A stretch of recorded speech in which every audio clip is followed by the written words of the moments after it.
Bonjour à tous, on se retrouve aujourd'hui dans cette nouvelle vidéo de présentation de matériel avec un jeu de chez Orto Éditions qui s'intitule À qui est-ce ?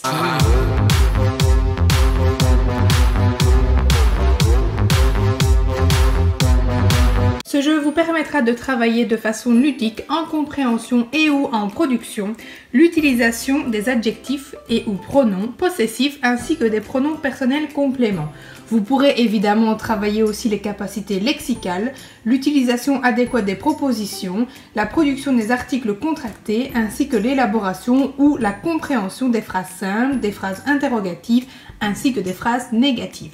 Bref, tout un tas d'objectifs de travail. À la une du journal de la ville de Tatienneville, on voit qu'il y a plusieurs événements organisés. Vous commencez par la montrer à votre patient et vous lui demandez à quel événement il souhaite participer. Le vide dressing, la brocante, le marché ou bien la bourse aux jouets. Admettons que le patient choisisse d'aller au marché. On se répartit les 4 planches correspondantes entre nous. C'est un jeu progressif qui vous permettra de travailler de 3 manières différentes. Je vous présente d'abord la première qui sera la façon la plus simple de jouer. Et ensuite je vous montre comment on introduit les différents personnages pour complexifier les parties et donc travailler de manière progressive. Vous préparez les cartes correspondantes aux planches ainsi que les jetons argentés. Et puis vous allez jouer tout simplement comme avec un jeu de loto.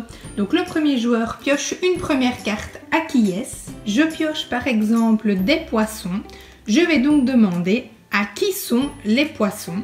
Et là on va regarder sur les planches, et bien je dirais c'est à moi. Si la production est exacte, alors on remporte un jeton argenté que l'on placera sur la case correspondante et sinon la carte réintégrera la pioche. C'est à moi, c'est à toi, c'est à toi. Le premier joueur qui aura complété ces 2 planches avec des jetons argentés remportera alors la partie puisqu'il aura vendu toutes ses marchandises. Comme je vous le disais, vous allez ensuite pouvoir ajouter des pions personnages qui seront des vendeurs en plus donc de votre propre personne. Donc par exemple, je vais choisir moi de prendre les garçons et mon patient choisit de prendre la petite fille. Les productions vont donc se transformer puisque lorsqu'on piochera une carte dans la pioche, on dira par exemple « c'est le nôtre »,« c'est à nous »,« c'est à vous », c'est le vôtre, etc.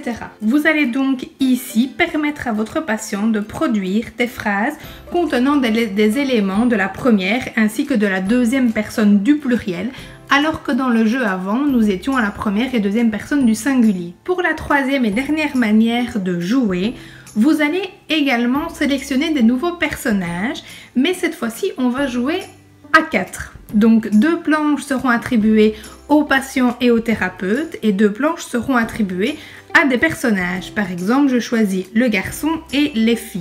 Vous l'aurez donc compris, ici nous allons en plus ajouter des productions à la troisième personne du singulier et ou du pluriel. Donc ça c'est à vous de sélectionner le genre et le nombre en fonction donc des personnages. Et donc on aura des productions comme c'est à lui, c'est à elle, et puis c'est à moi, c'est à toi. Ou alors, comme dans la deuxième façon de jouer, vous ajoutez aussi un personnage. C'est à nous, c'est à vous, et ainsi de suite. Et puis l'auteur vous propose différentes adaptations possibles que je vous laisserai découvrir. Voici donc pour ce jeu de chez Orto Éditions qui j'espère vous aura plu et je vous dis à très vite pour une nouvelle présentation de jeu.